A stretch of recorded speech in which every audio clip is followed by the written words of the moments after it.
With a huge round of applause, ladies and gentlemen, please welcome Mr. Prashant Darisi on the stage. Make sure this is good. Perfect. Yeah. All right, I was listening to this session and I realized every vendor that's coming up here is telling you, buy our platform, we will solve all your problems. And so towards that end, when I speak with McKinsey, and then I was talking to Boston Consulting Group, they said, Prashant, what's a trillion between friends? $2 trillion will be spent on digital transformation. That's great. That means you guys have unlimited budget. $2 trillion. 70% of them will fail in execution. You know why? Because every vendor will come and say, buy one more tool from me. By the way, I'm a vendor. Buy one more tool from me and we will solve your problem. That's not the issue here. The issue is not that you don't want. Let's be honest with ourselves. We've been talking cybersecurity for 10 years. In my previous life, I worked for RSA. We had tons of products in security. Have we ever stopped a security breach successfully? We're still getting breached, right? 10 years into this technology. So it's about time you start challenging vendors. And vendors come forward with a little bit of honesty. The bad actors are as innovative as the vendors that you're doing business with, which means the only way to solve this problem is a meaningful partnership between you, that are leaders of tomorrow, and driving this concept of digital transformation. But there's an issue here, right? The issue is that you can only transform if you innovate, and you have a competitive advantage. So I just finished about 6 or 7 countries in Europe. Finished Delhi, today I finished Mumbai, and by next Sunday, when I reach back home in Boston, I would have finished Singapore, Kuala Lumpur, and Istanbul. I can tell you the theme is going to be common. You have the same pressures here. You are under tremendous pressure to innovate. That means you have to change. The problem is, the more you change, the more you will break. And your cybersecurity threats are not diminishing no matter what vendor comes here and tells you. Right? I can tell you this. This is not my data. This is your data. For this year, right, starting this budget year into 2023, you're almost going to spend $750 million in tools that you barely use. Because somebody has great relationship and sell you a piece of nice, beautiful equipment. The problem is very simple. The problem is not with the Ferrari that you want to buy, or the McLaren you want to buy, or the Mercedes. The problem is the car has the wrong GPS. By buying a better tool, you're only reaching the wrong place faster. That's the problem here, right? And so there needs to be a better partnership between vendors and leaders like you, a little more honest discussion of what we actually have accomplished together. Right? And figure out how we put together. Who's leading that digital transformation? None of us are. COVID is a new C-suite member that's driving digital transformation. It's out of your hands, it's out of our hands. So don't listen to vendors like me. And I'll be a little transparent and honest, things are out of your hand as well. Right? But it's not that bad, is it? But this is the new C-suite member that is forcing your hand into moving into something new, right? But there's a way we want to solve this problem is a partnership between vendors and leaders like you. There's a big difference, right? A lot of us are trying to solve this problem with this concept of digitizing, right? Digitizing is taking your old VHS tapes and putting them onto DVD, DVD to a Blu-ray, and we call ourselves as transformed. Not going to work. That's where vendors will come and sell you more tools. Sir, this will digitally transform you. Buy this tool from us. Won't work. It starts with people. And quite rightly, it is followed by a process. If you have good people, you give them a lightweight process, the product will take care of itself. Right? So in this is your challenge. To be successful, you have to have the competitive edge. You have to build products and services disruption-free. But if you're rapidly innovating, you're changing. If you change that fast, do you think you can build something disruption-free? In all the meetings that I've had in Europe and here, I know the list of attendees that will be in that meeting. Somebody is always missing. You know why? They're handling a major incident. This person is handling an escalation. That's why I couldn't be at this meeting. So how do you do this? How do you rapidly iterate with confidence? And so we did some survey of all the leaders. When I was in Detroit talking to one of the largest auto manufacturers, CIO, he said, Prashant, we want to be the Apple of the automobile industry. And on the surface, it did not make any sense. iTunes, iPhone, streaming TV. Why does a car manufacturer talk about becoming Apple? What that CIO was talking is what kind of a customer experience they are delivering. And so buying decisions moving forward will be based on how you deliver and how your customer feels about you. And so before we talk about AI techniques and we talk about event intelligence and response correlation and chatbots and machine learning, ask a simple question. How does your customer feel? Now, in rapidly innovating, we realized over half the companies will push new code either every week or every month. We will break customers half the time. This is the reality. This is why the tools are not working. The reason the tools are not working is that you keep buying a Ferrari with the wrong GPS. You're reaching the wrong place faster, right? And so we need to fix that. Vendors need to fix that. We need to take higher responsibility. But why is it so difficult? If we say that we have to embrace disruption, if we have to go to the board and say, I'm going to rapidly innovate, but it will break stuff, are you ready for it? Do I have your executive support to innovate, which will lead to some level of disruption? We need to demonstrate something which is called as resilience. We talk a lot about business continuity and disaster recovery. I think it's about time you folks even change your titles. Resilience means your ability to withstand stress and gracefully recover. Disaster recovery means you've broken.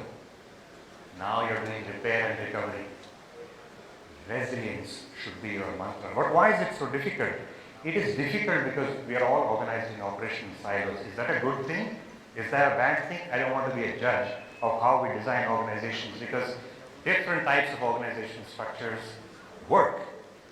So I'm not here to suggest that there's a one particular way of organizing yourself, but each of these silos will go and purchase new tools.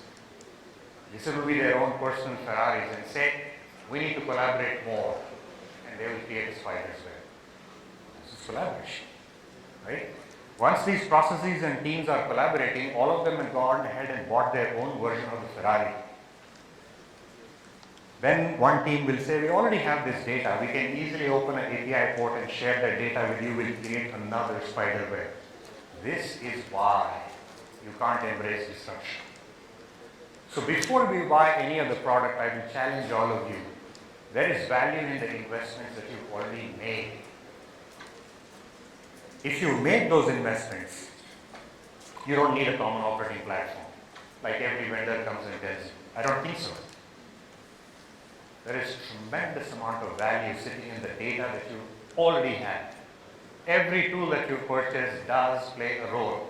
Unless, of course, you have obsolete tools and legacy tools and you want to migrate to the cloud, fair enough. But the key thing is, it's the common operating view, data. What can help you move those golden nuggets and then move it to a place where you can embrace disruption and rapidly iterate with confidence. It's not buying another tool. It's having a common operating view of what you have. Break it down into something simple. What's the context and severity of the disruption that you faced? Could be cybersecurity for some of you, could be ITSM for some of you, could be DevOps, Agile for some of you, could be delivering a new application, website, e-commerce, doesn't matter. Aren't you assessing what's wrong, understanding the context and severity? And it will come from the data that you already have. You don't need to buy another product from me or any other vendor, right? Can you locate the folks that can help? But can you actually locate your customers? In the end, you have the service intelligence to understand what it means. I ask a question always in a poll. Database server crashed. Website is running 4 milliseconds slow. Where will you put your attention? Everybody, 10 out of 10 say database crash. Now I will tell you. Nobody's logged onto the server where the database crashed. But that 4 millisecond slowness, people are abandoning their shopping cart. Suddenly your perspective changes. Why? Because you have a view of the customer. Not the technical nature of how you define your Sev 1, Sev 2. Doesn't matter. How is your customer feeling? And so unify that customer experience.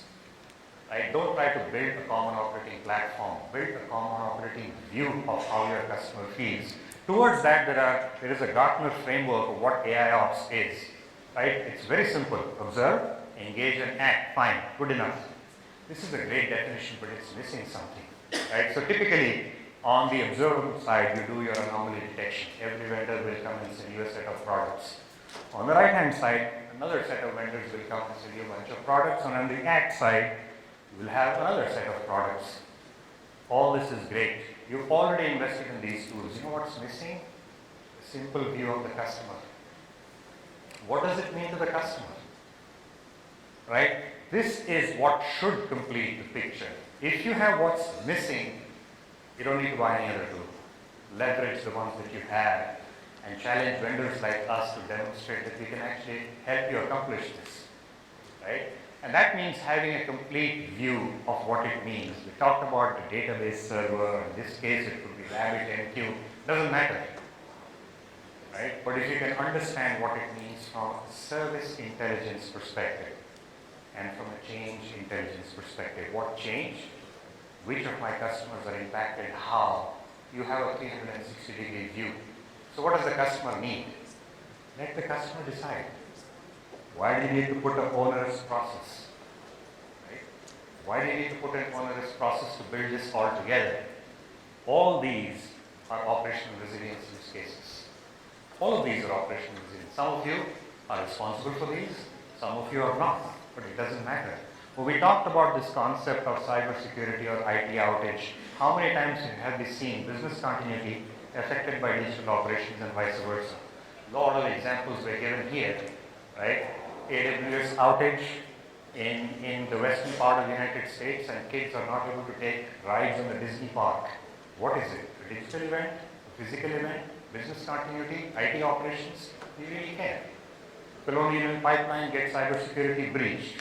From there, we move on to impact on the supply chain. Suddenly you don't have petrol in the warehouse. And then 2 days later, nobody can fill petrol in their cars. What is this? Public safety? Inventory management? Supply chain disruption? Cyber attack? It is all of it. And so you have tools already in your place. So before you go and do business with another vendor that says, please buy my common operating platform, let's streamline and automate. Look for those products, pieces, processes that can put it all together for you. Right? That should be the challenge that every vendor must accept. That's the honesty with which they need to come to you and say, look, no matter what we've said to you for the last 10 years, we really have not solved that problem. It's about time we have a partnership to think differently. And there are only 3 pieces that are actually pretty simple. Can you effectively communicate? Can you effectively collaborate? And as things change, can you effectively orchestrate? That's it. I don't know what tool you're buying, what you already own. I don't know which business domain you're responsible for, but you just need 3 things. Can you effectively communicate? Do you meaningfully collaborate? And as things change within your organization, can you orchestrate the response that you have? That's it. If you can do this, right, you can take it further into these concepts of business continuity. This is where you become strategic. In all my travels, just between us, before COVID, in our company we have a definition of a road warrior. If you spend 50,000 hours flying, you are considered a road warrior. For multiple years I was a road warrior. So I get the opportunity to get myself educated. It's a privilege to go and learn from leaders like you. But I can tell you this, that people that are gaining the competitive advantage, people who survived COVID the best, had better P&L, had better gross margins, are the people who understood to take the best advantage of the tools that they already had instead of buying another tool. Clearly, COVID didn't allow you to buy a bunch of tools. Those leaders that were able to leverage their investments were the ones that succeeded. right? So measure everything through one simple lens. Stop talking about business continuity, disaster recovery, repair, MTTR. This all means that you're broken. No, we have to become resilient, and you have to challenge vendors like us to make sure that we are partners with you in that resilience. Whether you care about business operations, people, smart security, building, doesn't matter. And the last thing is, everybody's telling you we're in trouble. I don't think so. It's about time we give the right spin to it. This country, especially with the amount of population, should take tremendous pride in how it survived one of the worst pandemics that society has seen. And you leaders played a very important part in ensuring the safety of this planet. So let's talk about prosperity.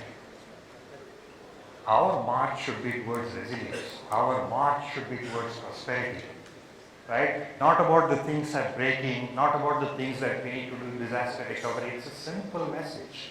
Let's all walk together, whether it's vendors, partners, or you as leaders, towards prosperity. Protect what you care about. Continuously adapt the processes that you have. That's the resiliency life cycle. I don't know what products you're using, and I don't think it matters.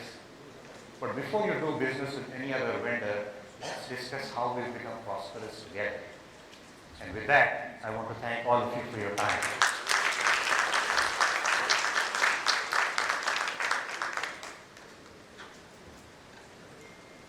I would like to ask the audience if they have any question. Oh, sorry. Please. Any question from the audience?